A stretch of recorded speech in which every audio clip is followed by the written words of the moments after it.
welcome to the podcast pre-show for Outlander cast. So excited to be here joining you. I had some chaos with the kiddos.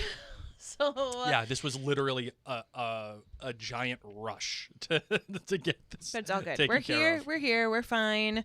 We may or may not be interrupted, but such is the life, right? For those of you who have little ones in your life, whether they're yours or they're in the family or you teach them, just say amen, because we know you got it. But of course, this is the podcast pre-show. So Blake, what do we do in the podcast pre-show? Podcast pre-show is all about getting everything ready to go, having a good day, understanding what we got to get shared and sharing to all the different places, and having a conversation with you, especially on this episode, because it is the listener feedback, and Mary right now is sharing all the things. I'm making my final preparations. We're going to end up starting to do I'm looking at my cameras, making sure my cameras are good. We're all over the place here. So I'm just excited that we're ready to talk about some Outlander. Yes, we and are. do all the things. However, there is one announcement that I would like to make, and I was going to wait a little bit longer for people to join, but we'll make the announcement in the. Hi, everybody. We'll make the podcast. We'll make the announcement in the podcast as well. Mary and I have thought long and hard about this, and it's not a decision that we make lightly.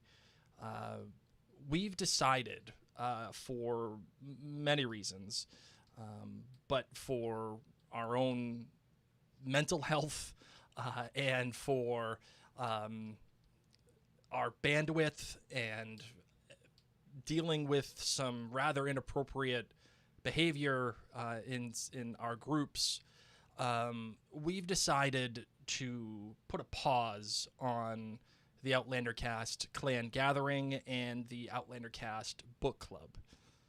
While I know that may sadden many of you out there, this is something that we've decided to do simply because we just we've gone through some issues with some people there in those groups, and we've also recognized that we just don't have the time and or the bandwidth to manage those groups as effectively as we can. And our job was to provide a safe space for everybody in those groups, and unfortunately, because Mary and Blake Media has grown so big, it's actually kind of a bittersweet thing. I'm very happy that Mary and Blake Media has grown so wildly, way beyond our expectations when we first started this at our dining room table in our old apartment back in Providence. But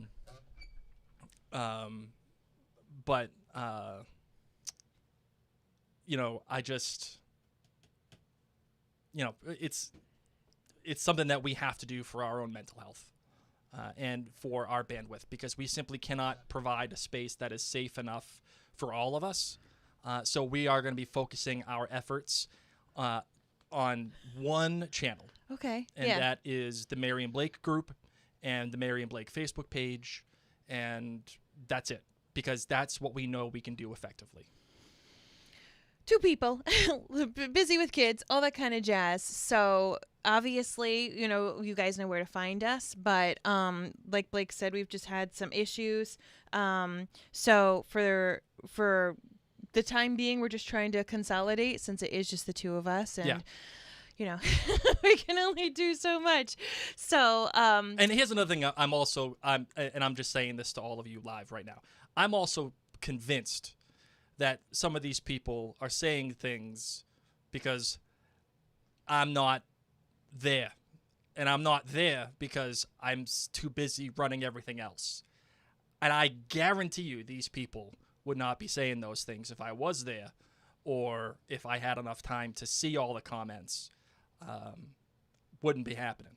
Well, and that's it. Just growing pains, and like Blake said, we started it in one way, and we've also gone through different growing pains and good things where we would have big staff members and moderation, and that had its pluses and minuses. So what we can manage right now is running, like you said, Blake, social media platforms like a bit fewer because it is a lot, and so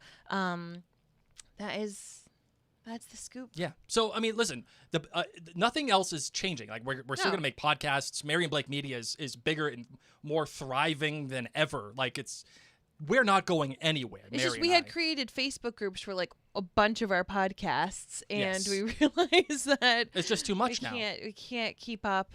And like you said, there's just been some things been going on where people have been unkind on social media. And I know that like we have to grow a thick skin, but Yeah, it's but just, like I have that thick skin. Some things bother me, but I look at my wife and I see sometimes that it bothers her and it keeps her up at night. Especially when people say things about me, right? I don't care. I mean, whatever. But I refuse to let anybody put baby in a corner, right? Like, I refuse to let anybody. So we are still going live.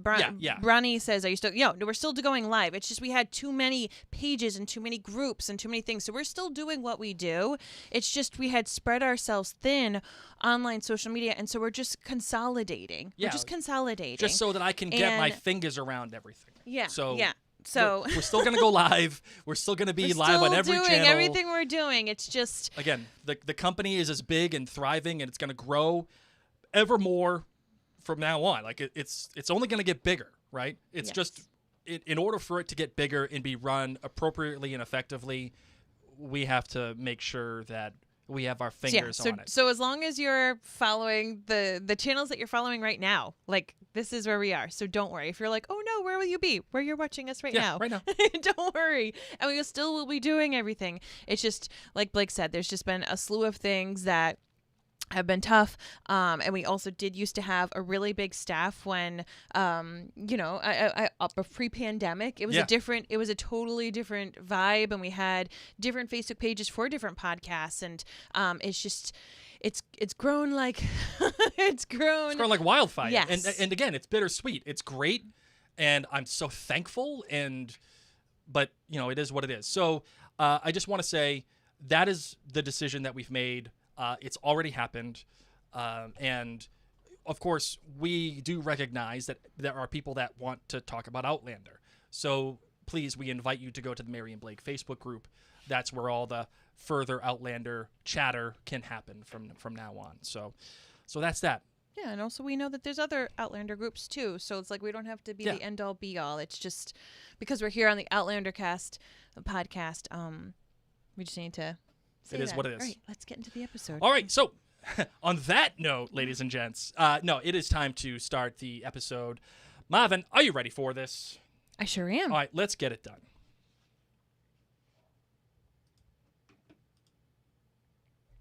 Am I doing room tone? Oh, yeah. Sorry. I'm like, 5 seconds. Hello, we here? Okay, room tone. Here we go. There we go. There we go.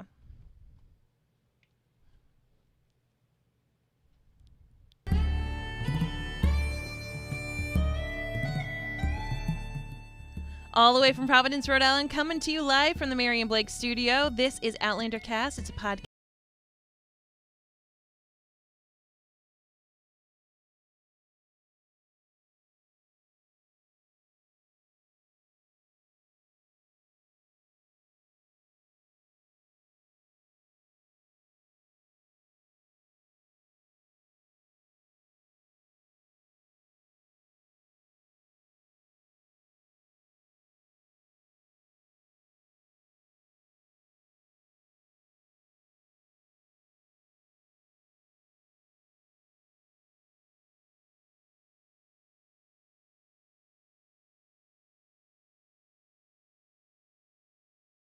Feedback version. I had friends texting me, today's been a bananas day. I mean, let's be real. It's just been a bananas week. I thought my kids would be easier in the summers when they got older. I was wrong. The amount of activities and play dates and everything. Oh my goodness gracious. It hasn't stopped. I love it. I love being a mom.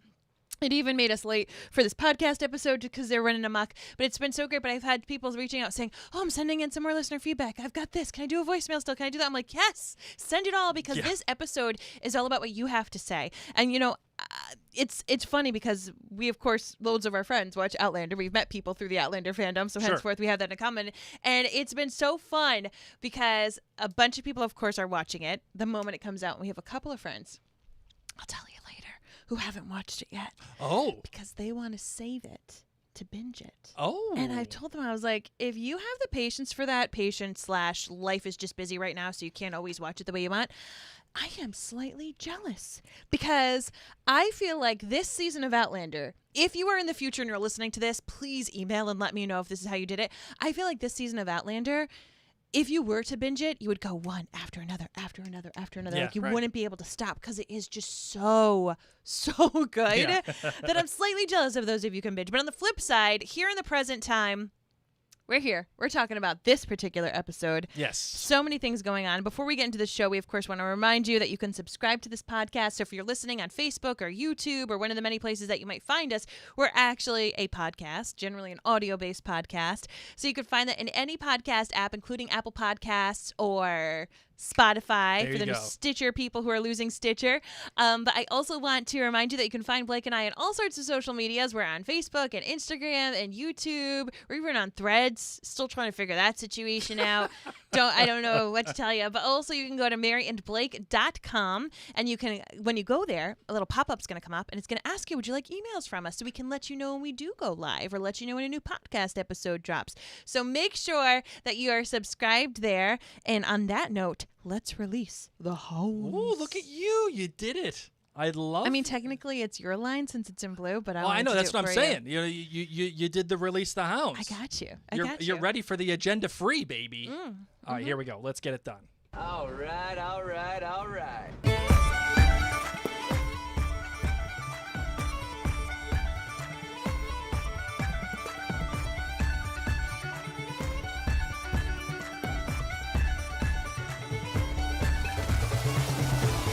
All right, Mary is running upstairs right now.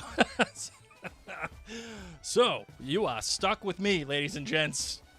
And as you know, I am not a good host. Something happened with my children.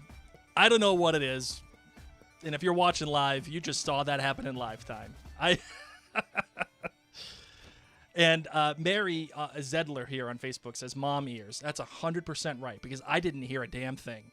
I didn't hear what happened. I don't know what happened.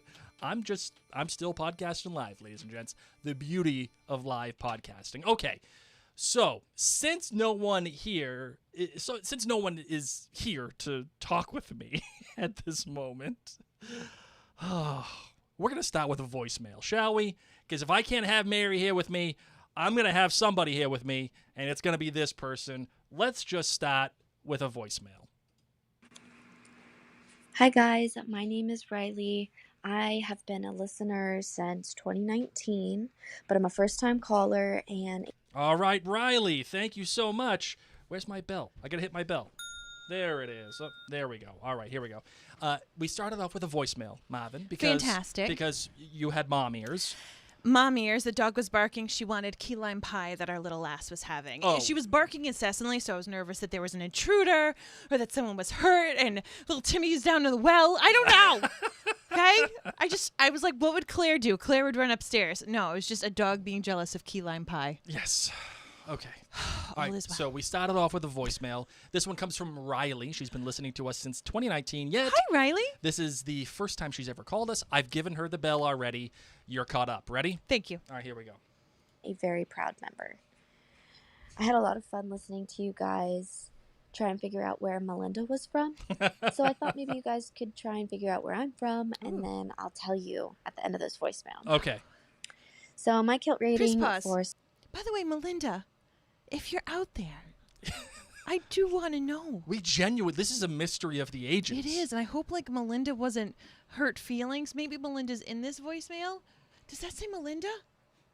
Yes, it does. Oh my God, maybe it's you. Okay. All right. So what, Riley?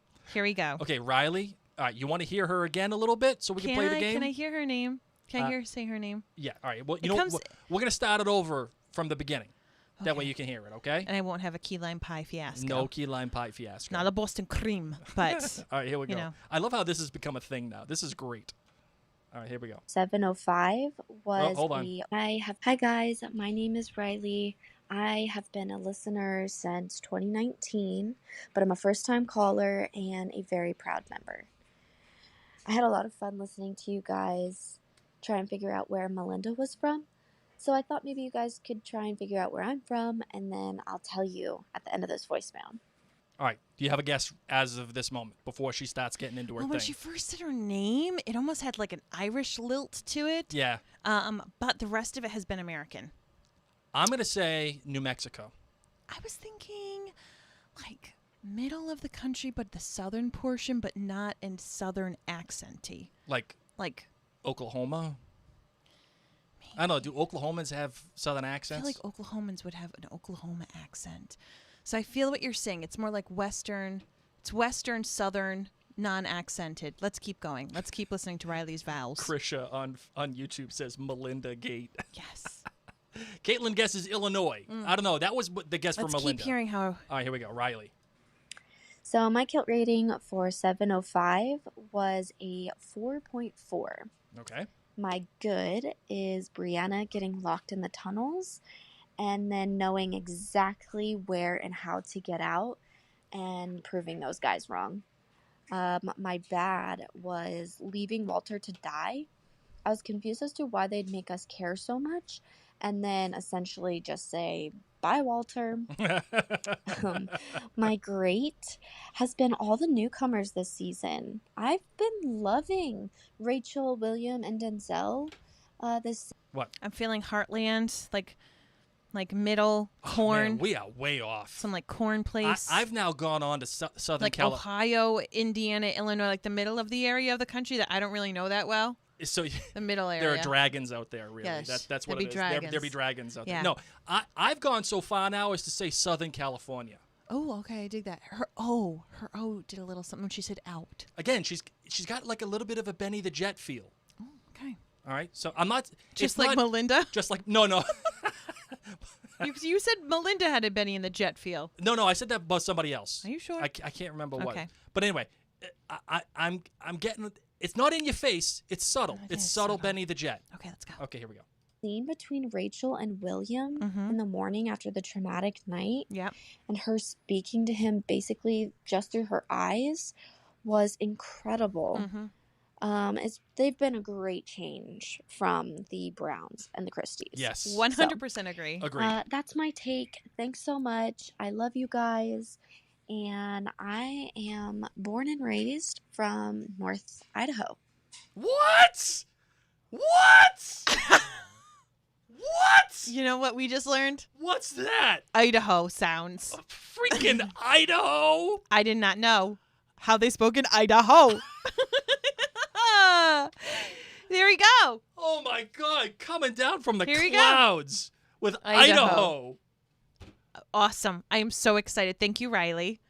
Now we know how people in Idaho speak. Oh my goodness! We would have never guessed that. Never would have. That was amazing. You could have given me 50 chances Agreed. with 49 answers. Let's go to the and next I still person. wouldn't have This got is a the fun right game. answer. Let's go. All right.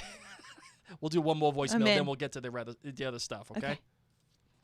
Hey, Mary and Blake, this is Joey calling from North Carolina with two outlandish Hi, theories Joey. for you today. And Oh, the all first right. is that Jamie Oh, wait, hold on. We got to play the outlandish theory. All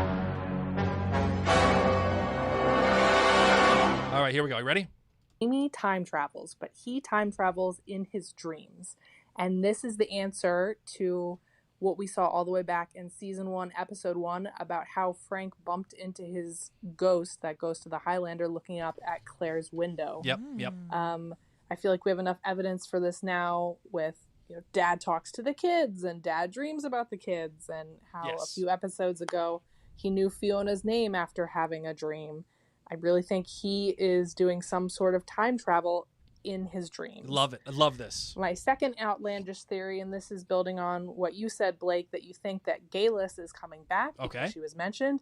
I agree, and I think that she is the person who is lurking around Lollybrock. Yep. I think she is there and is going to abduct Jemmy because he Oh. knows where that Jacobite gold is. Yes. And think about where we saw Galus the last time. She was in that like palace on that island and had all this money, and maybe the money she used to buy all that and have all that power was that hidden Jacobite gold. Anyway, thanks so much. Loving this season and loving the podcast this season. Thanks, guys, again. Thank you. Joey. And for friends watching live, don't worry. This is a spoiler-free podcast, so if you know the future like we do, or like I do, Yeah. we just say interesting. All right. You know what, Joey, right off the bat.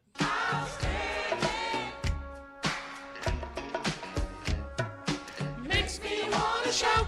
Unbelievable. I love that take that she actually does get the gold. The question is, though, how does she find out about Jemmy? That's the thing. That's the kicker. I mean, that's the kicker, Blake. That's a very interesting question. I don't know I how like she how I was finds- just about to say something, and just going with interesting. Just going with interesting. I love this take. However, there's one little wrinkle in all of In this. time? Yeah. Is Where's Oprah Oprah? There's one little wrinkle in all of Tell this. me. It's a little too convenient, Why? which I guess is an Outlander type deal, that it would be convenient, Okay. but it's almost too easy. All right. Well, we're going to find out. All right. Yep. Okay. All right. Let's get on to the next message here. All right. So not the next voicemail, but we got some messages from jointhenerdclan.com. This one comes Jill from Alabama. Jill from Alabama. She said she's a show watcher only right now. I like how she included the right now. Oh, yeah. She's okay, a show well, only watcher right now, which means that Jill may be coming to the dark side.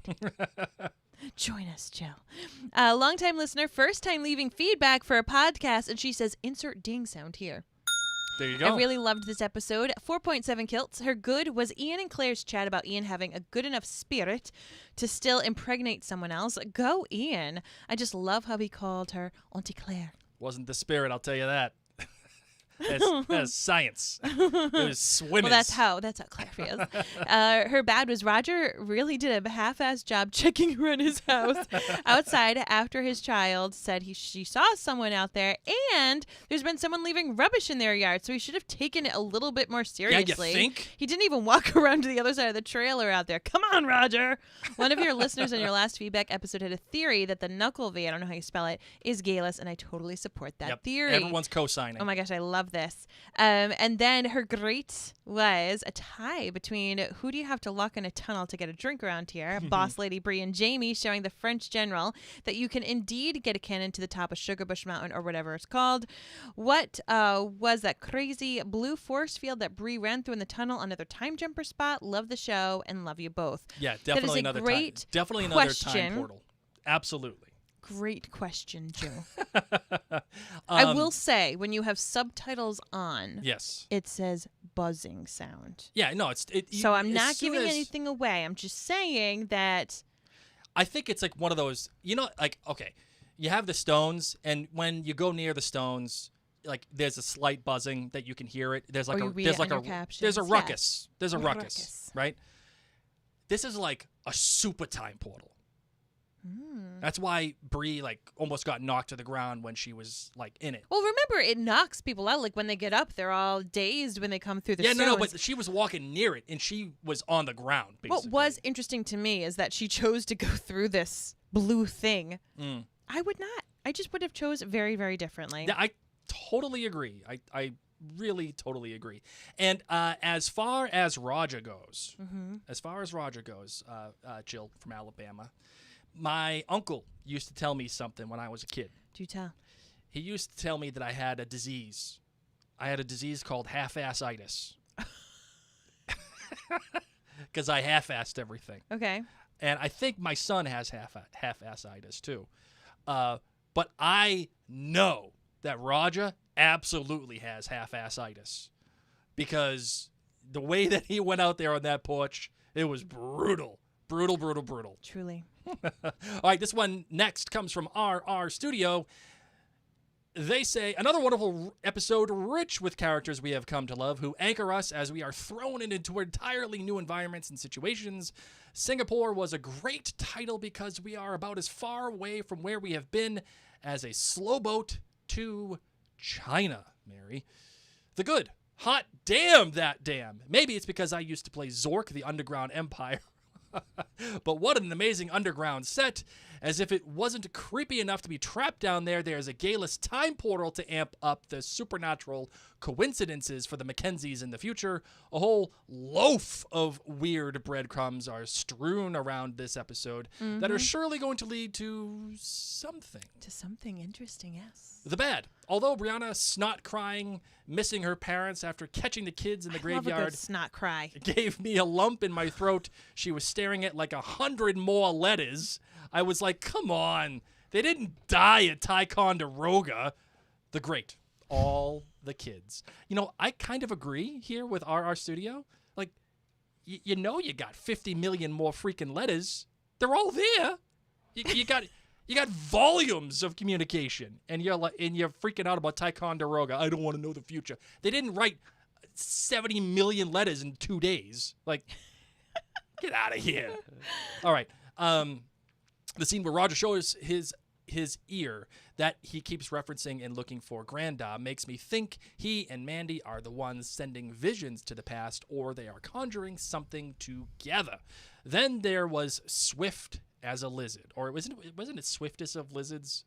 Stats for nerds. You knew what was coming when Emily widened her eyes, but then this perfectly poised little cherub turns around. Clearly, Ian's son. You are Ian James. I like it. What a memorable reveal and an unforgettable scene. John Hunter Bell did not get upstaged, but it was close. 4.9 kilts, a minor deduction for the rat stew and its consequences. Yes, yes, yes. Since Mary has left the camera, I'm now going to a single camera. Oh, you know what? Actually, no. I have a friend with me. Whenever Mary leaves, I forgot. Here we go. Betty's here. Betty, what do you think about Ian and little swiftest of lizards, or whatever his name is? Thank you, Betty. I appreciate that. That's very thoughtful. But sometimes, though, Betty, you're a little harsh. I don't know why. Maybe you're more harsh than me. Okay, well, you don't gotta get nasty, Betty. Oh, it's okay. It's okay. Mary's back. Okay, here we go. Betty, go take a seat. Okay. You ready? Yes. Voicemail? Okay, let's get to the next voicemail. Hi, Mary and Blake. It's Kristen. Wait for it. Bakiaki Stewart from New Jersey. Bakiaki. Yes. I was right. She said bakiaki. Yeah, that's what I said. You Bakiaki. just said bakiaki. There's a big difference between back and bak. Back it up. Listen, I don't need any of this Bach. music nerd stuff coming from you. It's not. It's a vowel, Blake. Vowel. A sounds different for different people in the areas of the world, aside from Boston. She said, rewind it. It's not bakiaki. Okay. Here we go. Blake was correct, and one of the... Hi, Mary and Blake. It's Kristen. Wait for it. Bakiaki Stewart from New Jersey. Bakiaki. Blake was correct in one of the many attempts that you both so hilariously pronounced on the 704 listener feedback episode. So thanks for the laugh. My kilt rating for episode 705 is a 4.7. My good. I am surprised to hear myself say this because I've been so disappointed in the newest version, but the Skyboat song. This week when I watched the episode, my musician brain started analyzing the interpretation, and it finally made musical sense to me. Mm-hmm. The opening starts a cappella, then moves to a thin texture with sparse instrumentals. The rhythm is then driven by slow beats of the drum at first, building to the crescendo that brings in the final statement of the melody with a full texture of instrumental accompaniment, and with it, Sinead's full volume, changing the tone color of her voice. I am finally happy with this opening. Wow. My bad. Given how pivotal the obituary was in bringing Roger and Bree back in time, and Jamie and Claire knowing that as well. Hold on. Mary just had a musician-gasm. I know. I just love it because it's taken me this long as well, and now I'm all in on this theme as well. There's so much music porn happening right now that, like, I feel like I have to leave the room. We're like, we see you. We're like Avatar. I see you to Bear McCreary at this point. I see you, and I see this choice.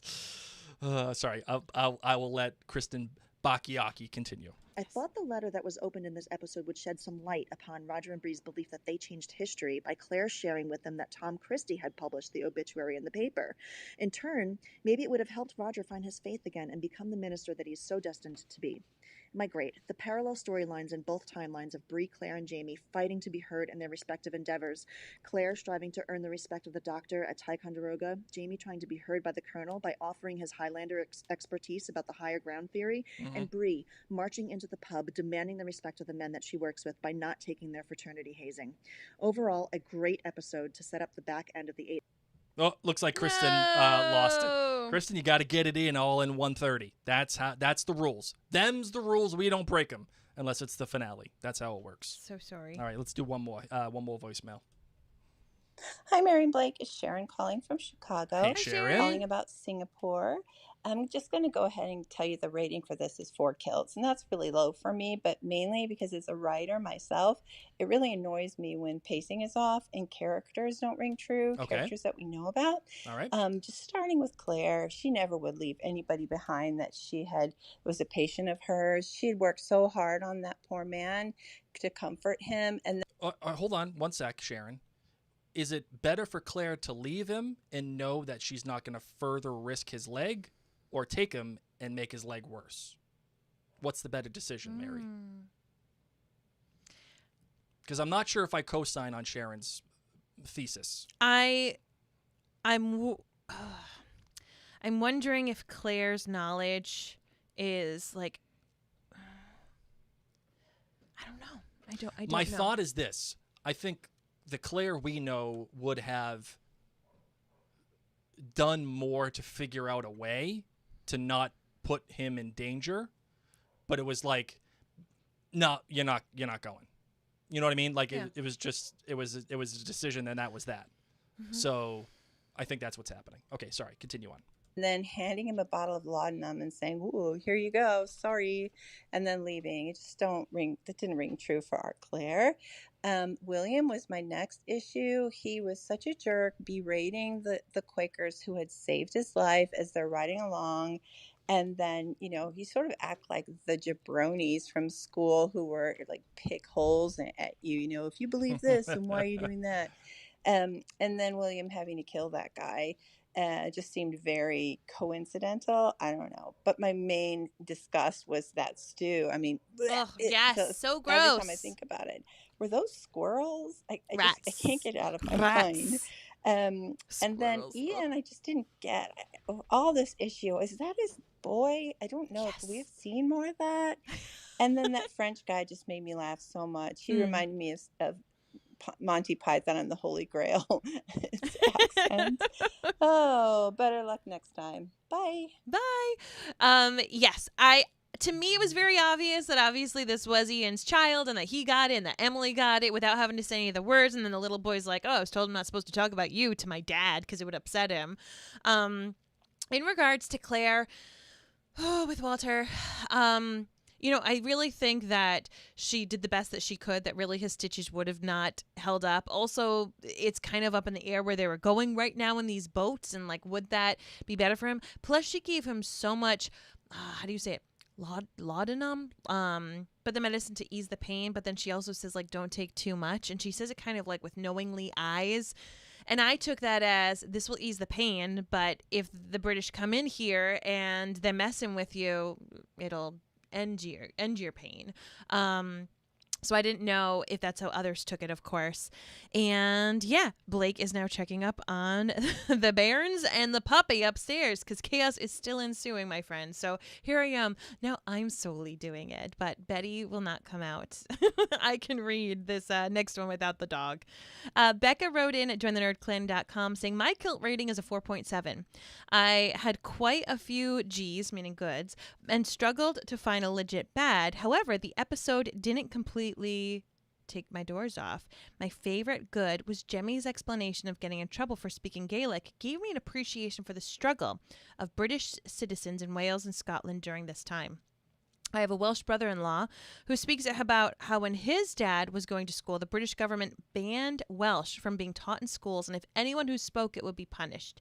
My runner-up is how Jemmy ran into the Devacote Devacote, how do we pronounce that wonderful circular building, right? Perhaps to feel some comfort and connection to Granda. My bad. I really didn't understand the significance of the storyline of that couple luring the Hunters and William into their home, other than maybe to set up a future conflict of interest between William, Rachel, and Ian. It felt random, though. My favorite, great. What? Ian has a son? I have so many questions, and I can't wait to find out more. And the way Ian's face lights up when he sees the swiftest of lizards. Ian's laugh lines were so prominent. I didn't realize how sad he had looked these last years until I saw this scene. It made my heart melt into a puddle, and Ian's contentedness then spilled into the next scene when he runs into Rachel at the fort. I think it's because he's now confident that he can find love and have kids. Hi, Ian. Great acting by John Bell. My runner-up is the intrigue surrounding the portal at the dam. I'm here for it, and I can't wait to see what's coming. I totally agree, and I think a lot of us feel the way that the issue the Hunters and Williams had with the rat stew and those people, that it's... I don't think you're far off, that now Rachel gets to have special moments, and figuring things out and all these kind of things with these people. So I do love that. And I agree with you. You don't realize how sad Ian's been because Ian's just been sad for so long. Well, just and then killing you see him people left smile, and right. that it breaks, it like melts your heart. I don't want to say it breaks your heart, but does the opposite. It melts your heart. Do you think he's all still torn up about Mrs. Bug? Not anymore. Yeah, Now that that his Rachel's in the swimmers are picture. swimming. He knows. Let's see. Jessley wrote in and said, I really enjoyed this episode. The 4.5 kilts for me, although I truly loved everything except the rat stew. Barf. Right there with you. Right there with you, Jess. My GBG is all about Ian. Her good, the swiftest of lizards. Oh my gosh, I'm a show watcher, so I was surprised and completely delighted by this. What a heartwarming interaction between young Ian, Emily, and the new wee Ian. Oh my gosh, we have a new wee Ian. Oh my goodness. Way too many freaking wee Ians. I loved the conversation about Emily being happy. We all needed closure for Ian. Wait, is young Ian now just Ian? And then what does that make his dad? Like wicked old Ian? Yeah. That's weird. Yeah. Sorry, continue. Yeah. My bad. He had a son that he doesn't get to raise. While it certainly sounds familiar and makes him more relatable to the uncle he named his son after, it doesn't make it any less heartbreaking. Emily's response to Ian's happiness, I have eyes, broke my heart. Those dimples! It has been far too long since we've seen that endearing smile. Ian is my favorite. He is loyal to no end and he deserves happiness. I'm hoping to see that play out with Rachel Hunter. Get it, Ian, you man of worth, you. I love that comment. Yes. I feel like yeah, so Father Ian can just be old Ian.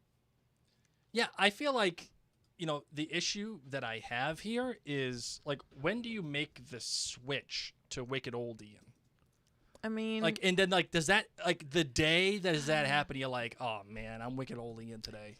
I'm just gonna interesting at that. Okay, fair enough. You could just call him older Ian right now. All right. I'll go along to get along. Okay, here we go. All right, let's get to some more voicemails. Hi, Mary and Blake. This is Claire, a show watcher only from Lawrenceville, Georgia. All right, Hi, Claire. Claire. I wanted to share a couple of outlandish theories I had after watching episode 7.05. My first is that Jemmy can not only travel through the stones, he can also connect to people in the past. Jamie's dream about the telephone a couple of episodes back was actually his grandson, showing his granddad things he thinks Jamie would find interesting.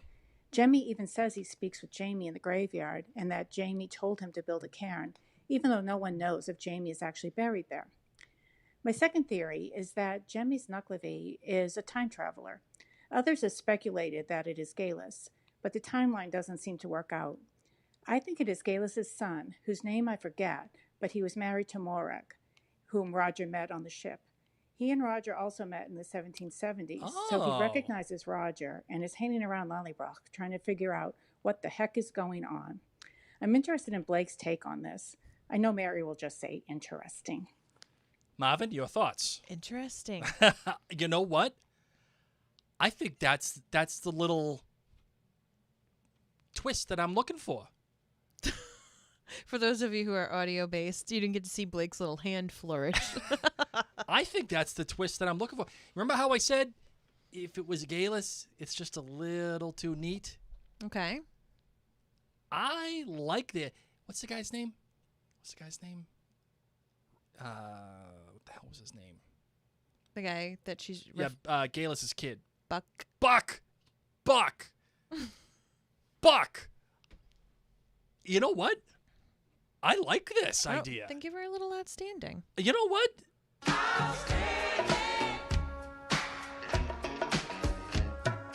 Makes me wanna shout. Yeah, the more that I think about this, the more that I'm liking it. Because it's Galus' ancestor. Here's the thing. Buck tried to kill Roger because, Roger was doing Roger things. And now the tides have turned. Oh, how the turntables, right? Now Roger's the one in charge. Supposedly. Doesn't go outside with the weapon. Roger. I like you this. learn nothing. You think if it is him, do you think Graham McTavish comes back? Because Graham McTavish was the one who played Buck in the other season. All I know is that Graham McTavish is in Men in Kilts, and that starts up in August. I'm really excited. All right, I'm in. Interesting. Can you scroll on up in our comments as we have Kirsten Lang, who is commenting live from Scotland to talk about Gaelic in the schools. Okay, there we go. The Gaelic scene with Jemmy was very representative of the school's treatment of the language at that time. It was not promoted in schools in the 80s, actually frowned upon, and we were all streamed to French instead. Wow, interesting. Kirsten, if I don't know the current temperature of what the schools are, Is Gaelic allowed as a second language now? Yeah, is that a thing? Study Gaelic in Scotland in your high school years, or is it no longer frowned upon? Well, let's put it that way. Is it now a thing that you can openly do and be like, okay, we're good? Or with is this? it just stuff that people will use as slang? Like here, we'll use Italian words as slang. We'll use Yiddish as slang, but that's culturally, we're immigrant central on the East Coast. So we've integrated a lot of different language. Oy vey, the Stugats on that guy. Kirsten says now it's much better. There are entire nurseries and schools. That is very cool. I love that. All right. I love that. Laura Gallucci wrote in at jointhenerdclan.com saying... it's Outlander, so it gets a 5 kills. Just automatically. Gets a 5 kills, says Laurel. I love every episode of Outlander we get. Her good was very interesting turning of events for Ian in the Mohawk Village. That was a very big surprise. Also, when he was walking in Mohawk Village before seeing Emily, there was a Mohawk walking by that doesn't give Ian a second glance. Thought this was interesting as maybe Ian was that embedded in their village that people are like, huh. Hey, Ian. Yeah. Oh, hey, what's going on? Hi, Ian. Look at the bad was the rat stew. This was a polar opposite of turtle stew, right? Oh, yeah, right? Yep. Turtle soup. Rat stew, very different. I feel like I'd be out on both. You probably would. Yeah, I'd definitely be out on both. You're not a big soup person. I like soup. Do you? I'm not super into soup. if I had to I could have soup every day. If I had to choose between soup or I don't know. Food? I'm choosing food. I know you would. I choose life. Laurel's great with so many beautiful shots and storylines in this episode. We've all got the Lollybrock content. Love seeing all of it. Also, still love getting to know William more. Still seeing some Lord John Grey and Jamie in him. His conversation with Rachel after the first kill was a conversation I feel both young Lord John Grey and young Jamie would have had after their first as well. I disagree with the fart in the wind comment, Blake. We're still getting to know this new character. And yes, Mary, William is totally wearing family colors. Her fun thought. Would Jamie and Claire have agreed to eat and sleep over a sketchy woodchopper's house? I feel like they would have given side-eye and said, no, thank you, but we'd love to know your thoughts. Do you think Jamie and Claire would have gone inside that house and had a little night-night? No. No, I don't. I agree. Yeah, I don't think so.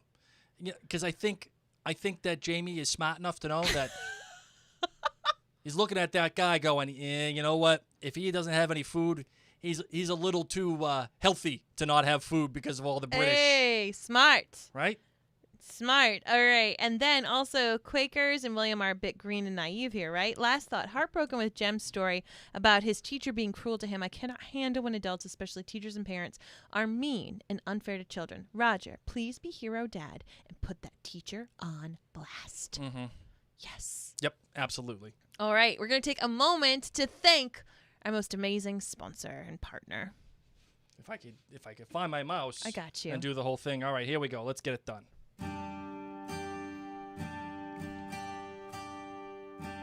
We've gushed all season long about how much we love WeBox, and friends who are joining us live would love to know if you yourself have ever gotten a WeBox.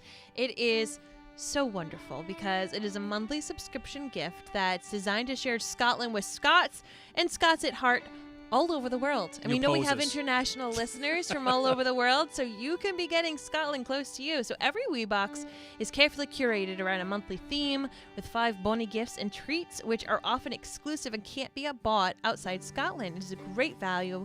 It's a free magazine written with Scotland's top journalists, free exclusive virtual tour with the internet sensation Andy the Highlander, plus a soundtrack to listen to as you unbox your gifts. So the August WeBox, for those of you who love all things royal and Queen Elizabeth II and Scotland and Balmoral, it is the Queen's Highland Home WeBox. Of course, as the world remembers the Queen 1 year on, we salute her beloved homeland of Balmoral with the special commemorative gifts. Shipping in August, you're going to get 5 gifts that are far more than the cost of the WeBox, that magazine, and this one, it has teas and a beautiful mug. And the teas are special Balmoral blends. So it's inspired by Scotland's historic tea pioneers and enjoyed by the Queen. All right. You can go to webox.co.uk and use the coupon code CAST10 for 10% off at your checkout. That's Webox, WEEBOX.co.uk with the coupon code CAST10 for 10% off. What's not to love? I know. You got it. We got some people here saying that Linda on Facebook said she just got her first WeBox today. Oh, my goodness. Yay. Today. Linda, have you opened it yet? I know. Have you opened it? And Catherine's saying she's going to get it next month. So very excited for everybody. Oh, my gosh. That is super pumping. Awesome. So webox.co. Pumping? I just said super pumping. Like I'm pumped for you? Yeah. Not. She's actively pumping for you. She's that happy. She's actively pumping. Webox.co.uk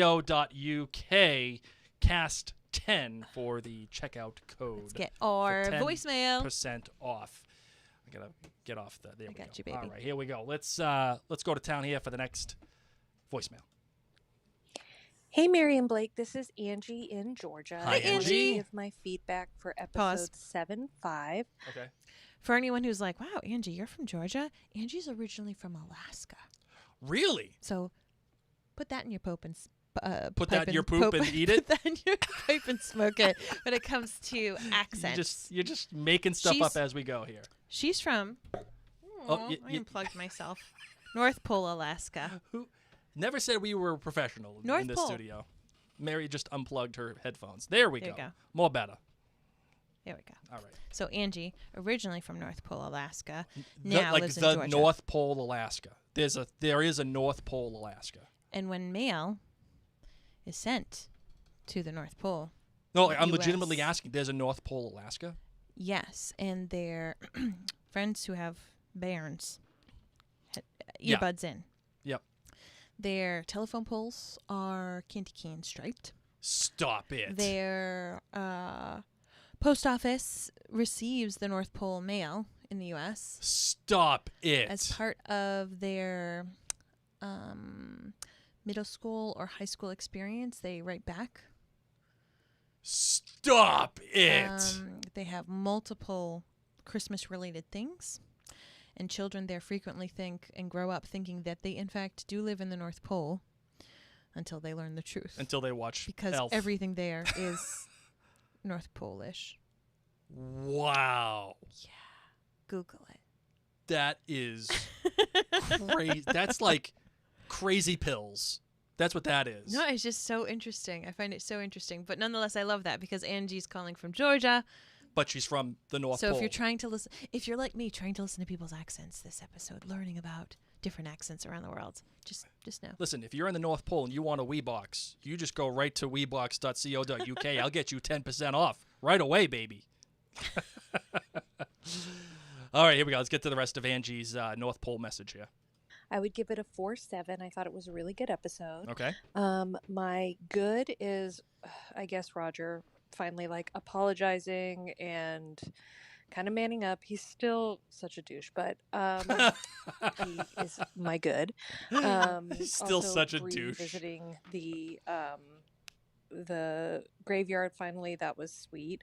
Yes. My bad is Emily. Okay. Ian's wife.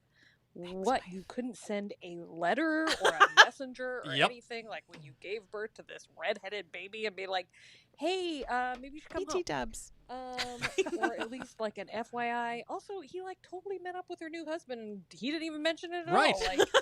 Like, my kid looks exactly like you. Okay. And my great was also Ian meeting his son. Yes. The smile, John Bell's face is so cute. That It kid really was is. adorable and looked exactly like him. He did. Yep. So great casting there. That was the best. Snaps. I loved it. I hope you guys are doing good, and I will talk to you soon. Bye. Thanks, Angie. You know what? I'm kind of out on Emily, too. I'm out.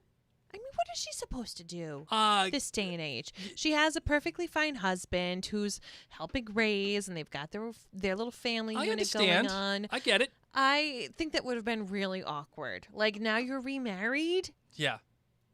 I don't know. I'm kind And she honestly probably didn't know for a little while. Like, when she was pregnant, she just, like, I don't think she willingly married this guy being like, I'm going to pull a fast one on you. I don't know. I don't know. I think I'm out on Emily. I'm 100% out. Fine. Emily Next voicemail. made some bad choices. See, Krisha agrees. She says Emily is a douche. Oh my God. All right. And then Next. Melanie on I hate that YouTube word. says, my son wrote several letters to the North Pole, Alaska, and actually received letters back. Yes. That's what I'm talking about. There you go. That's what I'm talking about. All right, Marvin, are you ready for this one? I am. All right, because, I'm so ready. I'm going to go to the split screen. Okay. Here we go. You ready? Lumos is even in the split screen. All Okay, right, Blake, here I'm we go. ready. Hi, Mary and Blake. This is Melinda from Edinburgh. Okay, all right. Okay. Mary? That sounded Scottish. No, that wasn't Scottish. The way she said Edinburgh. I don't know. All right, final guesses as to where Melinda is from. Melinda, I'm so Nerds. happy you called it Melinda. Nerds watching live. Okay? Here we go. Okay, I can't wait any Final longer. guesses. Please, just play Melinda. All right. All right, here we go. And just to be clear, none of your guesses about where I'm from have been right yet. Okay. All right. Oh my God. Even more exciting. This is a professional Is it tease. Idaho? It's not. Is it Idaho? If it's Idaho, I'm going to be so upset. I'm not. I'm going to be thrilled to have learned so much about Idaho. Okay. Here we All go, right, here we go. Melinda. But I'm here to talk about Singapore, the latest episode of Outlander. Oh, Melinda! Jesus, Melinda. You gotta be kidding me. Okay. First we get Idaho, and then we get this. Okay, hold on. She just wants to talk about the episode, which I appreciate. Let's be here. She'll probably tell us. That at was the end. such a good move that I think that she might be from Boston. All right, Okay, here we she's go. here to talk about Singapore. My kilt rating is 4.3. In this episode, the main characters are all managing major levels of frustration, and watching them sit in that frustration was quite interesting, but it could have held so much more tension and really been a better episode. But my good, the knitting or the patchwork quilt of what the show has become from the books. Yeah. There were so many key elements just dotted into this episode, and many of the scenes in script was directly from the books. Mhm. But I'm finding Rachel, my new favorite female character. Her eyes are so expressive, Oh, they really and I are. love the look on her face when William was telling her that he thought killing murderers was quite cool. Mhm. My bad. The lack of consistencies. Roger snuggling Jemmy and his ear hurt. Ian not telling of William to at least Claire and Jamie. Bree not telling Roger about the blue fog and all the stuff at Fort Ticonderoga. Fort Ticonderoga could have been so rich with voiceovers and stresses and frustrations, but quite frankly, the evacuation didn't even look like a Friday afternoon on the Mass Pike. My great, it is us being in Okay. Melinda. Dropping What Mass Pike. That is a big clue. Melinda. Big clue. Melinda. Dare I say, her actions today have proven that she's one of the chosen. Now, will she be Massachusetts fully, or will she be like a New Hampshire, Vermont? I'm going to say she's in New Hampshire. Okay. Because New Hampshire people use the Mass Pike all the time. So do Vermontians. No, Vermont people, they don't leave Vermont. It's the People's Republic for a reason. Okay, let's keep going. She's doing an amazing job. but I dare love I- everything that she's But saying. dare I say, Melinda gets... She's from New England. She's from New England. You don't go dropping Mass Pike references Her unless... vowels are so... She must... I want... Okay, keep going. All right, here we go. the 1980s in Scotland. How fabulous it is. And quite frankly, I hate to tell you, Blake, but Roger is a typical Scottish man, because I've got one just like him. But I love the scene where he was so playful with her not wearing her knickers, and their relationship is just building. But the biggest great ever is Bonnie Scotland. That dam is real, and it actually even has a salmon leap along the side, which Jamie would have loved. Mhm. My husband loved the episode. He's absolutely... Oh my God, Melinda got cut off? got cut off. We'll never know. You gotta be kidding me. Freaking Melinda. That was diabolical what she just did. She took time to tell us about the salmon. Salmon and freaking dams? However, I love salmon swimming up on salmon's a dam. great. Love salmon. Yes. But you gotta be kidding me. Oh my gosh. You know what? It might be a good thing, Mary, to let the mystery be. I was just gonna say to Let the channel the mystery be. leftovers. Just let the mystery be. All right. Next voicemail. I need to have a moment to calm down for Melinda. God, Melinda. I can't. She's probably laughing listening to this, thinking it went the whole way through. Freaking Melinda. Melinda, it's 90 seconds, sweetheart. Dropping Mass Pike? Come on. Don't nobody drop Mass Pike unless you're from this area. But her accent isn't that thick, so it makes me wonder if she is from Massachusetts, if her parents were originally from Massachusetts, or if she did something where she was like, I'm going to kind of lessen this accent. I don't even know. Let's go to the next one. Get Caitlin on Facebook saying, okay, we need a t-shirt. Where in the world is Melinda? I'm actually going to do that. No. And I'm going to buy it. Melinda. There we go. Melinda, until next week, my friend. Hi, Mary and Blake. This is Catherine from Chicago. Hi, Catherine. Long-time listener, first time calling in. Oh, she's going too fast. Catherine, too fast. I got to hit my bell. Okay, here we go. Wanted to make a comment regarding Outlander episode 5, Singapore. I was frustrated by this episode. One thing frustrated me regarding Ian, and they spent time having him talk to Claire about his desire to have children, fear that he wouldn't have children. Then they send him to the Indian camp where he stumbles upon his love, his wife, and then discovers he might have had a child with her, that it may be his child, and he gets to name it, but yet he doesn't ask questions about that. They don't show him saying, wait a second, this is my child. I want some involvement in this child's life, or how did this happen? I thought the child died. How could they have such a discovery without exploring it more? That to me just kind of made the whole thing disingenuous, and I don't know, it left me feeling frustrated. Fair. The other frustration I had was I thought the desk, the secret drawer that Roger showed Bree in the desk was super fun, and when I saw that box in there, I wasn't sure. It kind of was pushed in the back, so I thought maybe it would be a surprise to both of them. And the box, I thought maybe that's the pearl necklace from Jamie's family, from his mom. And then it was a pen. I don't want a pen for my first day at work. That seemed weird. Thanks, guys. Doing great. Love listening to you. Bye. And then it was a pen. And then it was a pen? I'm not going to lie. I'd feel the same way. It's totally what Mary would do. Because we got pens. Is this a joke? When Christmas. That's true. And I was like, pens? Pens? What is this? Freaking pens. If you got me a pen, but like maybe it was a bigger deal then. Like a nice fountain pen, engraved, feeling fancy. I lose pens. Okay? Don't get me expensive pens, and don't get me expensive sunglasses. No. Don't even get me expensive glasses. Okay? No. I buy mine online cheap because they are all over the place and broken. So, but maybe Bree would really like a nice pen. Maureen on Facebook says, I thought the pen was trash too. And she says, if at least had like a highlighter on one end and a mini Post-it flags on the other. Honestly, like it's the 80s. Let's get with it. Trappa-keepa it up. Oh, man. But a lot of people do like pens. I feel like, Blake, you would like a nice pen. I would like a nice fountain pen.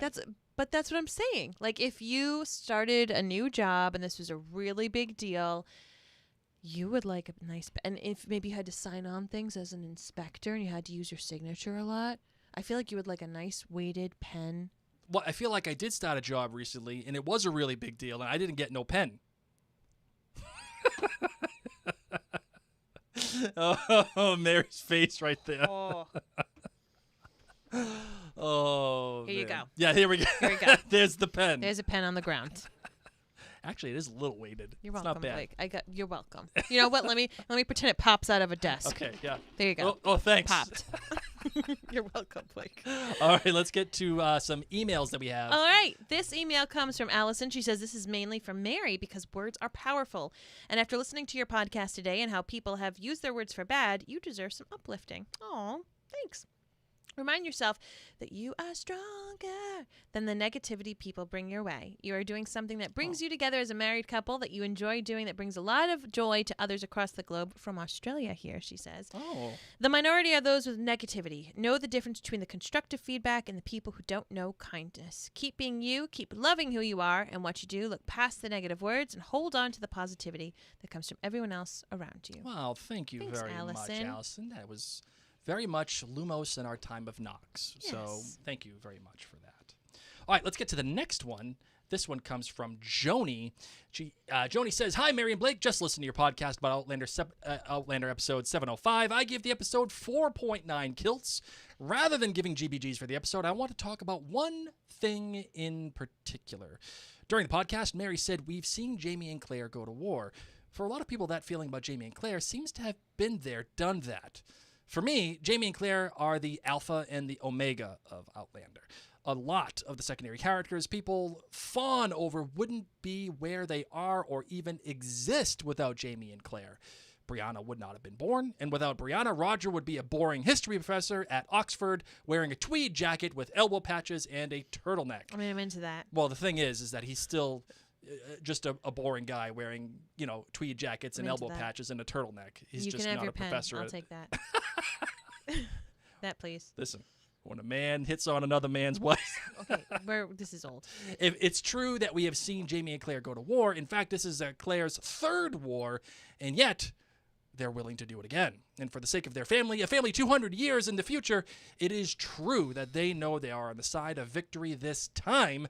They also know that the road to victory will be bloody and difficult. Yet, they are willing to walk through that fire again. Looked at another way, Claire's knowledge of the future tells them how this war will end. It has also told them exactly when the war would begin. They know from experience that they can't affect the large outcomes of history. The American rebels would win whether Jamie and Claire fought alongside them or not. Yes, Jamie would be conscripted, but if Claire had told him she couldn't go through another war, he would have honored her wishes. They could have gone to Scotland in 1774 or the beginning of 1775 and avoided what was coming. They stayed knowing from experience that war engulfs everything in its path. And when Jamie does get sucked into the war's vortex, Claire doesn't try to avoid it. She tells Jamie, I wasn't prepared to fight a war tonight. Neither were you. I won't let you go without me. They'll need doctors. In episode 705, Jamie is dealing with the same tunnel vision from a general that he saw in Bonnie Prince Charlie's war councils. He was 25 then, so even if it's smarter to have Charlie's generals ignore his advice on some level, Jamie could understand it. In 1777, Jamie's in his mid-50s with a lot of battlefield experience under his belt. Having his advice ignored this time had to be galling, but he checks his ego for the good of his men. When General Pepe Le Pew is saying no one could have anticipated the British taking Sugarloaf Hill, Jamie doesn't contradict him. Instead, Jamie coordinates the evacuation efforts so that the Continental Army can live to fight another day. Similarly, Claire knows how her medical expertise will be viewed by the military surgeons. She shows up and offers her skills anyway because she knows that the soldiers deserve the best chance of survival, and for them, Claire is that chance. She is. My point is that so far this season, Jamie and Claire's courage has been quieter, but it deserves to be celebrated rather than brushed past just because it's no longer new and shiny. Love this. It stands out all the more for being tempered and seasoned. I love that. I love that viewpoint. Well done, and snaps to you. I love that. You know what? Yes. I think I can get behind I'm that. a believer. I mean, there is something to be said that they know that they're going to win. That, like, they just know. Listen, not everyone lived during the Revolutionary War. No, I know. I agree. Okay, just because you're on the winning side doesn't mean you get to reap the benefits. That's true. Very so true. it's not like you know you're going to live and that your loved ones are going to live. So it still is taking your life into your hands.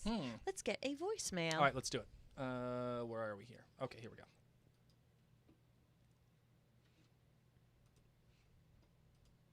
Hi, Mary Blake. It's Gloria from Salem. Hi, Season Gloria. 5 of From Outlander was superb. Boston. 4.8 kilts for me. It would have been a lot higher, maybe even a 5, if Lollybrook had some outdoor lighting, and if Roger actually grabbed a weapon and a flashlight and done a little exploring just a few feet into the woods. Not too far, but at least he could have done some checking of the perimeter. My GBGs, my good was Swiftest of Lizards, little Ian James, adorable. I was not expecting to see that play out so soon, though. My bad were all the immature little lads who locked Bree in that tunnel. And Mary, I agree with you. I'm not a Taurus, but I am on the cusp of various Taurus, so we're very similar. I definitely wouldn't have waited until that evening to say something or given them any consequences for playing such a stunt. Oh my God, I could speak. I don't think Bree would have time traveled, though. She would have needed a jewel and a purpose, right? Okay, it was very cool, looking all shimmery, though. And it was a little loud. I thought they only heard buzzing. My great was the end with Bree talking to Jamie at the cairn in the cemetery. That's it from me. Talk to you guys later. Pleasure. Thank you, Gloria. I really appreciate the thoughts as always. We got another voicemail here. You ready for this one? Yes. All right. Mary, Blake, it's Pete from Tewksbury in England. Hi, Pete. Hall of Fame, Pete. Yes. All right. Welcome back, Pete. Hi, Pete. All right. Here we go. Would you like to hear a poem? Yes. Now, not everything rhymes, but who cares? There was a young couple called Mary and Blake, broadcasters extraordinaire. Been podcasting for how many years? Blake, he just doesn't care. Stats are for nerds. In just a minute with Mary, you'll go from old and hairy to beauty personified. Oh. You'll learn theories for nerds and how to phrase words like Dorcas and Bubbies, After Dark, Wicked Pissed.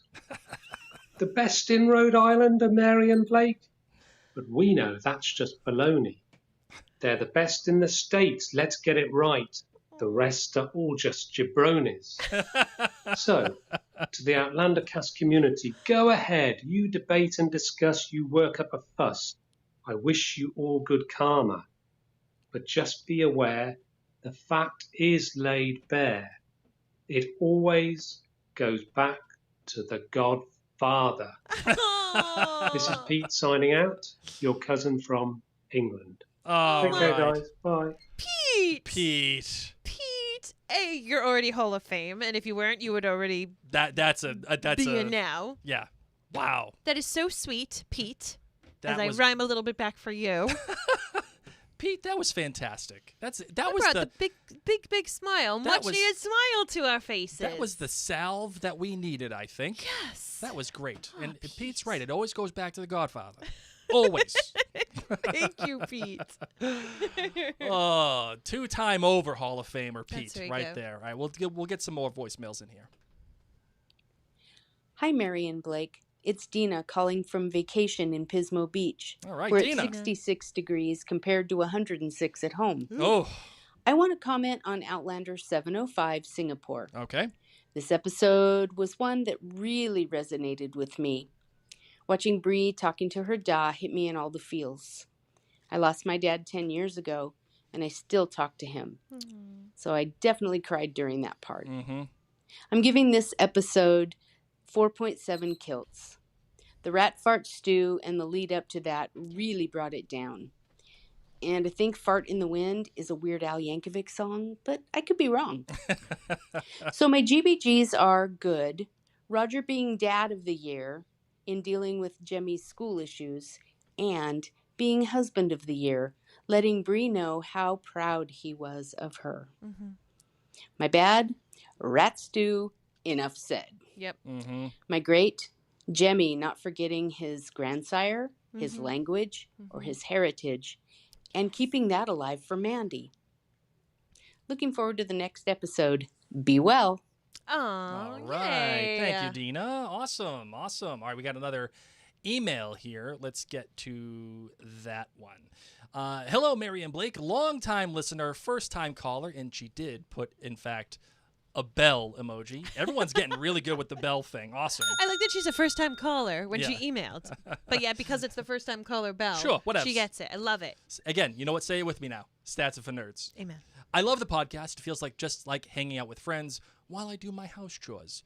Now, Blake, before you get too fired up, just know that I'm also on hashtag Team Frank. Oh, okay. nice. Wow. So we do have common ground. Okay.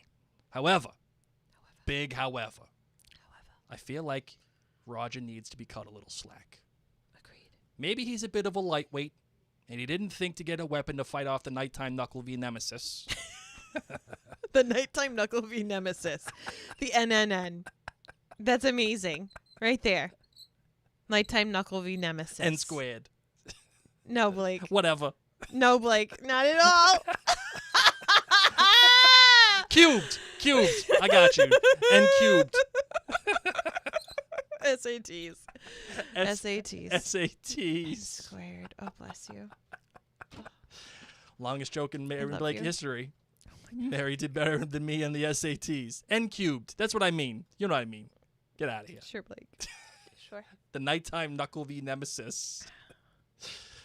But we got to remember Roger's origins. He was adopted and raised by a history nerd minister, a man of peace, and his housekeeper. Then he grew up to be a professor. He wasn't raised learning how to be a physically intimidating, violent Highlander man like Jamie was. He was raised on biscuits and books. Then, the only father he knew died when he was a young adult. I think remembering his upbringing helps add depth to his character and helps explain why he may be really struggling to find his place as a man, a husband, and a father, both in the past and in the 1980s. He's doing his best. Leave Brittany alone! There are many types of good men in the world, and he's figuring out how to be his own version of a good man out from under Jamie's shadow. I love this. Don't worry. I also love Jamie, but I appreciate the quiet, steadier ways of Frank and Roger.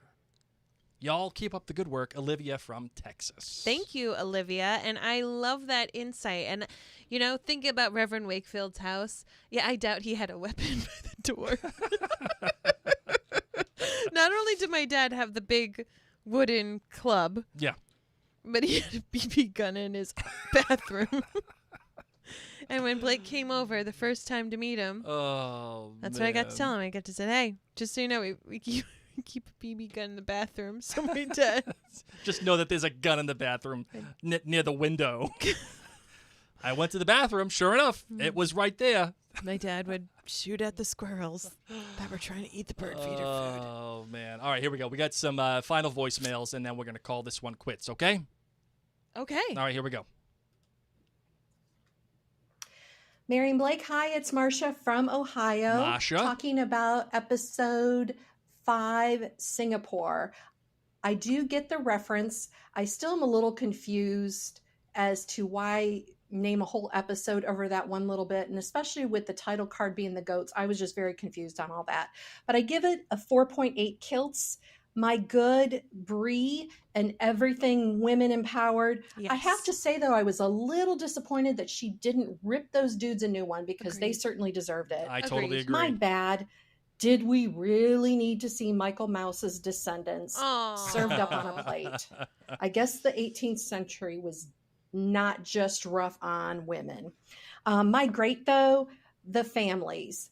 The Max, love Jem. His accent is awesome. Roger as a dad. And even little Mandy. They're all knocking it out of the park. And I also loved Ian meeting his son. I thought that was just brilliantly acted. Agreed. I do have a side note, Okay. and I just want to say I really appreciate you, Marion Blake, and all that you do. I especially appreciate your vulnerability, and just know that the baddies always get their comeuppance, and just keep on keeping on. Love you guys. Have a great week. Thank you. Thank you, Masha. That was really Thank you kind so of much. you. That was awesome. Thank you. And I'm sorry that so is she saying she still doesn't understand the Singapore significance, or why out of everything would they name it Singapore? Yeah, I feel like that's what she was probably saying. Like, they refer to the goats on the hill because if goats can climb a mountain, so can man. Okay, great. And then Singapore, like, it is a rather... You don't want to call the episode Goats. Yeah, Goat skin too. That's a deep cut if they're calling the whole episode Singapore. But I kind of dig it because it's from Claire. In my opinion, you get to rock it from Claire's perspective. Yeah, I mean, would it have been better like if it was called Ticonderoga? Like, yeah, maybe, but Rat stew, sure, like, or cannibals, or they're not cannibals. Well, whatever they are, they would kill them and take their money and stuff. Yeah, but that guy was again a little too healthy for eating only rat stew. Yeah. Yeah, I don't know, but I kind of I co-sign on that, like, because it's a deep cut if they're calling a whole episode Singapore. So it is what it is. Here's what Gloria says: a gun in the bathroom for your dad, just like in The Godfather. Essentially, it always goes back to The Godfather. All right, here we go. We got 2 more voicemails, and then that's it. Hi, Marion Blake. This is Lauren calling from sunny South Florida. I am a first-time caller but long-time listener of Outlander cast. Okay, hold on. We gotta hit the bell. I first found your podcast during COVID, and you better believe that after hearing one episode, I was hooked and had to go back to the beginning and listen all the way through. All right. And before I jump into my GBGs, I just want to take a moment to thank you and honor you both for the amazing work that you do. I am so, so grateful for this place that you've created for us nerds to call home. And Mary, I was so saddened recently to hear of the negative comments that were made toward you and Blake. You and I are Instagram friends, and we chatted for a moment in regards to that. And I just want to echo the words that I said to you on here. For every naysayer out there, you have a clan of nerds behind you that just honor everything that you do, and could not be more grateful for the unique perspectives that you bring. Mary, your beautiful smile and spirit and your incredible insight when it comes to music and everything else that you lend to the podcast. And Blake, of course, our resident historian, with all the film references and jokes. I am here for it. I just celebrate you both for the work you're doing. Keep going. We are in your corner cheering you on. And without further ado, I'm going to jump now into my GBGs. And this might be a 2-part voice note because I don't think it's all going to fit in this one. So bear with me here. Okay, Marvin. What? We got rules. We do have rules, but she sent that one out of kindness. All right, so are we giving the official? We'll give the official okay. We're going to break the rules? She did reach out to me and say such sweet things, so thank you. Yes. Okay. Thank you. All right, we're gonna break the rules. Yes. And we're gonna allow 2 voicemails. Okay. All right, here we go. Right into my great, which honestly has been all of season 7. Outlander is back, baby. I want to jump right in with that scene where Brianna is driving in the Land Rover and we get that gorgeous view of Bonnie, Scotland. Actually reminded me a little of Jurassic Park. I was totally expecting that to sort of pop out at some point. I love Jemmy's conversation with Roger. It felt very reminiscent of Jamie's chat with Wee William back at Hellwater when he called him a stinking papist. And we know Grandad would be proud of Jemmy for standing up for his Scottish heritage. I also also loved Ian's conversation with Auntie Claire about his spirit. You could just see the pain in Claire's eyes in remembering Faith. I also loved that we are still seeing the blue Fraser color going strong, that gorgeous teal hue of Claire's outfit when she's talking to Ian, William's jacket when he's with the Quakers, and Brianna wearing a teal blue shirt with the jabronis at the bar. I forget their names, but you know, the guy with the two names. You know who I'm talking about. Yeah. The guy with and the then, two of names. course, Roger as Mr. Mom doing all the DIY crafts. He totally looked like the brawny man in his plaid shirt and jeans. I was just waiting for him to whip out a paper towel and start cleaning up the mess that the knucklehead has left behind, because this guy is making a disaster of Lallybroch. I also loved the bookend of Brianna going to the cemetery and talking to Jamie about her day. It felt like something real that she would have done. She's missing her da, and you know, going to the cemetery and speaking to the cairn, you can tell just brought her some peace and comfort. So I loved that scene, beautifully played, and I loved how her voiceover continued through the credits. No. It's okay. All right. We're giving a break in the rules. We are triple breaking the rules here. Okay. This one's only 12 seconds. Okay. All right, well, I have plenty more where that came from, but I want to be respectful that you have to get through so many voice notes, and I'm already 3 parts in, so I will leave it at that. Until next time, here's raising a glass in your name, Marion Blake, Slandra. Oh. Well, Lauren, I'm glad we broke the rules. Yes. Okay. Thank you very much. She did send me a message on Instagram, and it did warm my heart. Oh, she did? Yeah, that's what she said in the beginning. Yeah, we've been chatting. So thank you. Thank you for Lauren, and thank you for everybody else who's just been kind, because it is tough. Yes. Hate is going to hate, and I try to shake. But Mary can't shake it off sometimes. Shake it off it's easily. hard for her. It's hard. So thank you. All right. So thank you, Lauren. That was very kind of you. All right. Ready for the last one? Our final voicemail. Yes. Here we go. Hi, Mary and Blake. It's Brittany from Rhode Island. Hi, Brittany. Hi, Brittany. My kilt rating for episode 705 is 4.97. Okay. My good is Bree and Roger. I loved seeing them being more fleshed out and seeing their personalities shine. Bad for me was pretty random. It was General Fermoy's accent. For some reason, it took me out of the moment, and it almost felt like a caricature. Great. Seeing Ian happy. This young man has been through so much already in his short life. It's wonderful to see him genuinely smile. Sure.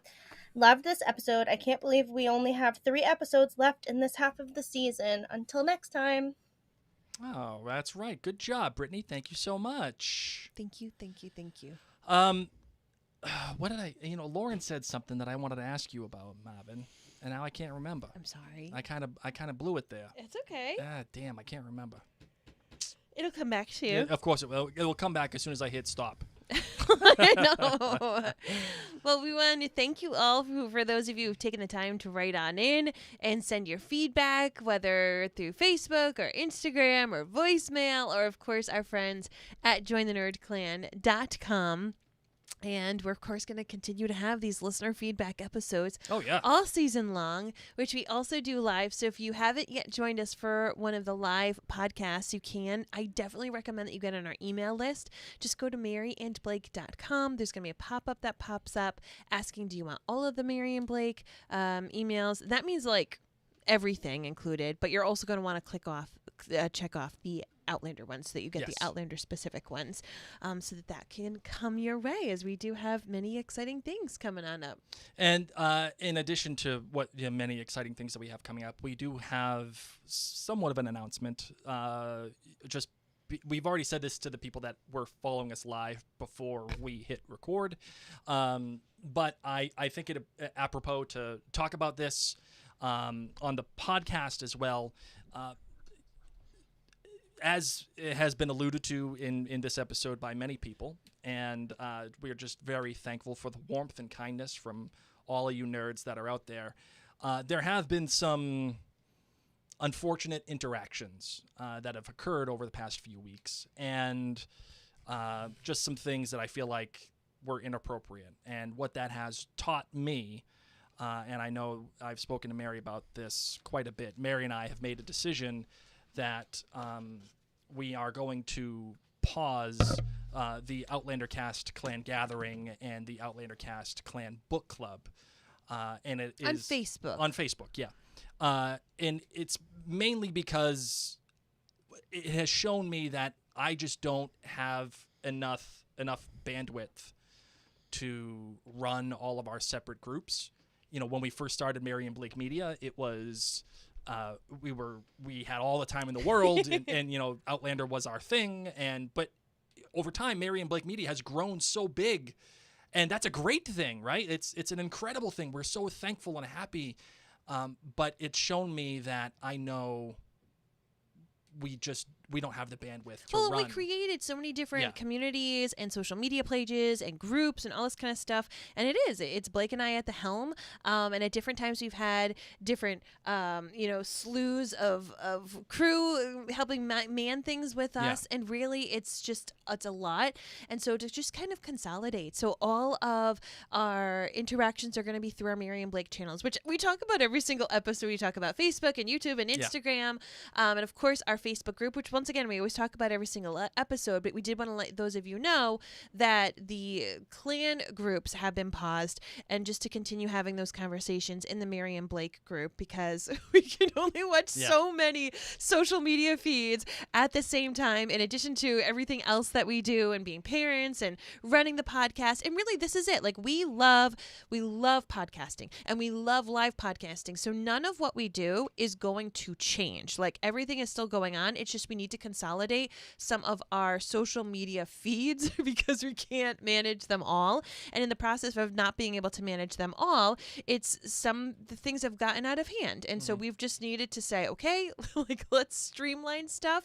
And obviously, if there is more desire for other conversations of other fandoms for groups that we've had specific groups for, there's other groups online for that as well, in addition to just the Mary and Blake page. So know that we are going to continue to podcast and go live and do all the things that we do. It's just we can only juggle so much at the same time, and we appreciate you for connecting with us, because honestly, this is what brings us so much joy.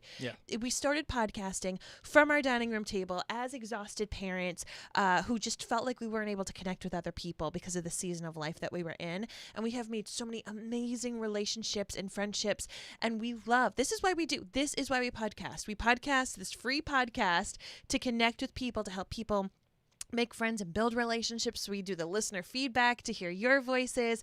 So we are excited to continue these conversations going at the Mary and Blake group on Facebook, and all of our other social medias as well there. So thank you. So for those of you who are members at Outlander Cast Clan Gathering or in the book club, if you want to continue Talk Outlander with Mary and I, you are absolutely more than welcome to. Just join the Mary and Blake Facebook group. Even put on in the questions, hey, I'm part of the Clan Gathering or whatever, and you're going to be let in. That's not an issue. We have one space, and that's where we're going. We can't juggle it all. So, and it's great because we get to have relationships with viewers like Melinda.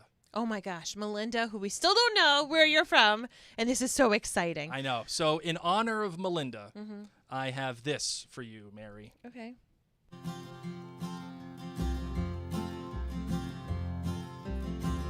Everybody is wondering what and where they all came from.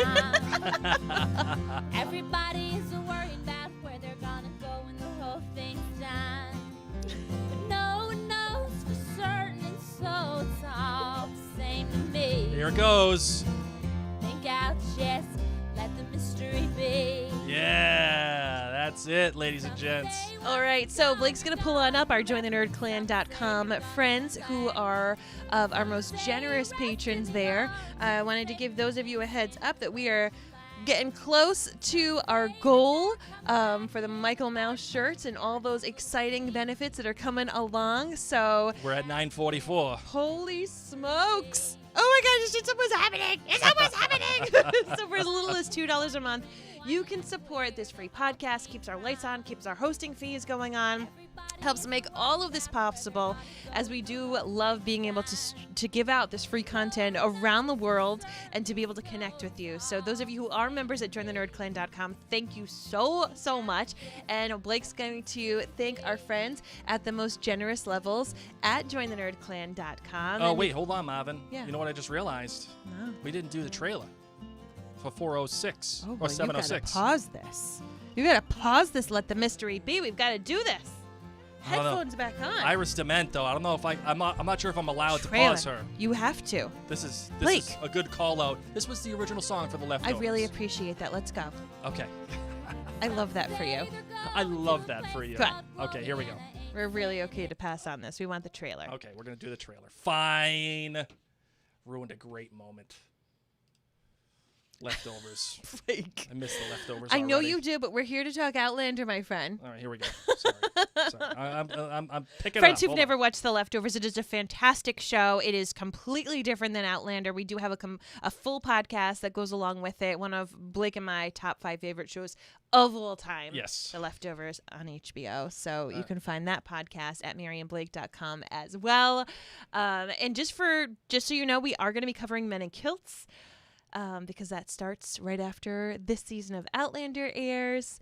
And here is the trailer, I believe. All right, yeah, right, hold on. Blake? I'm getting the trailer up right here, right now. Thank you for vamping for me while we needed to do that.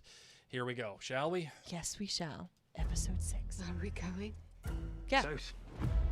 Yeah. Claire, where do you Jamie. think you're going? Where are we going? Where we going? Because I left Walter. We're going away from here. South, Claire.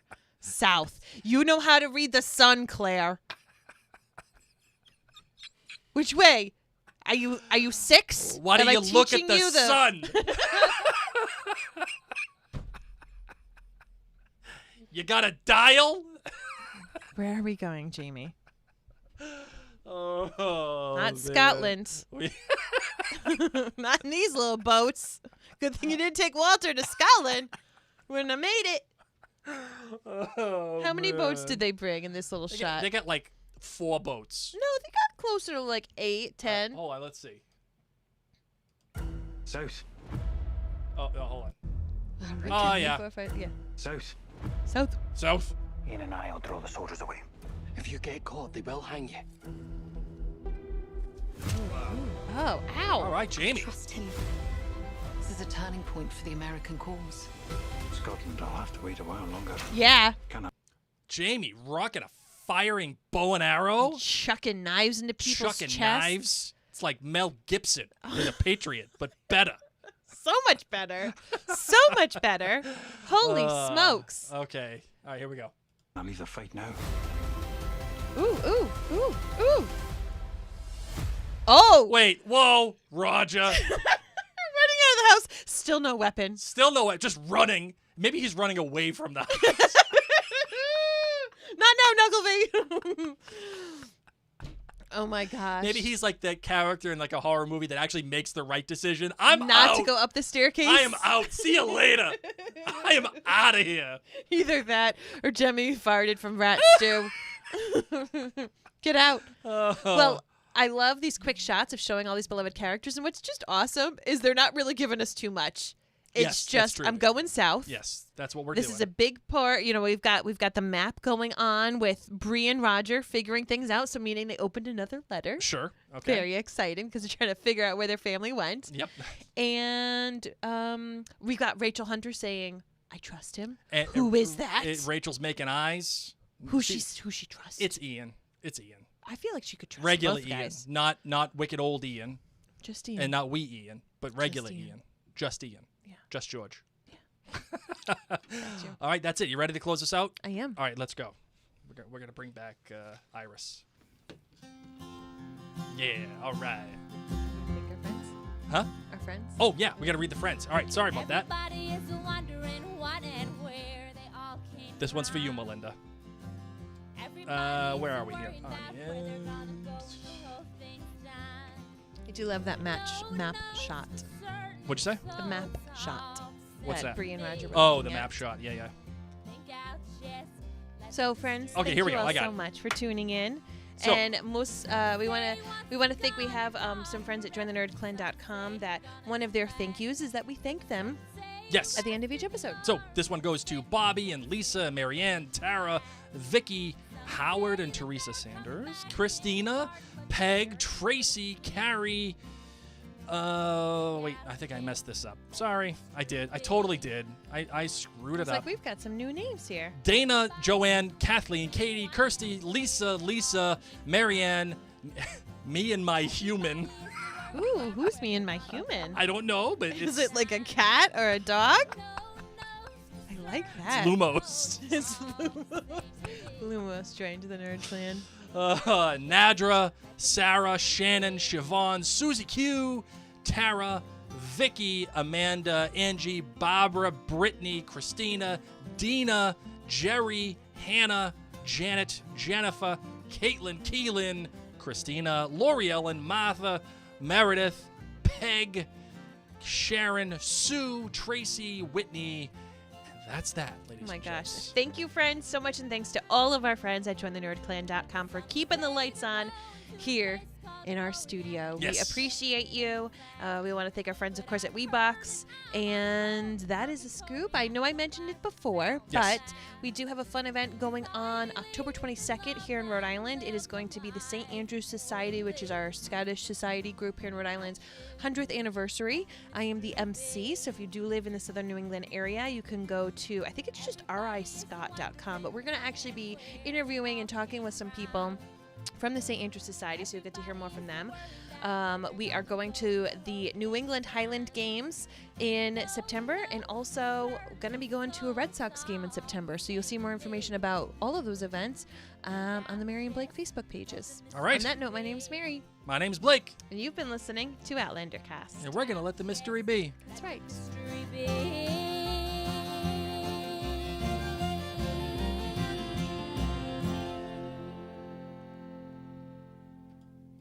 That's it, ladies and All gents. right, friends. All right.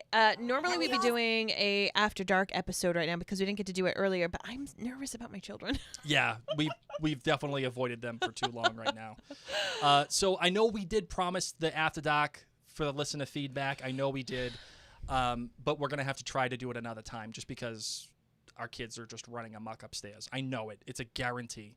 So we're gonna have to figure that out. So that's that. Kids, we love them. We love them so incredibly much. Ruining lives since the dawn of time. I love them. I adore them, but it's tricky. It is Yes. tricky, and I know many of you understand. So we appreciate your understanding in this matter. And yeah, there it is. So That's thank it. you all so much. We'll talk with you soon. All right, everybody. Thank you. Bye.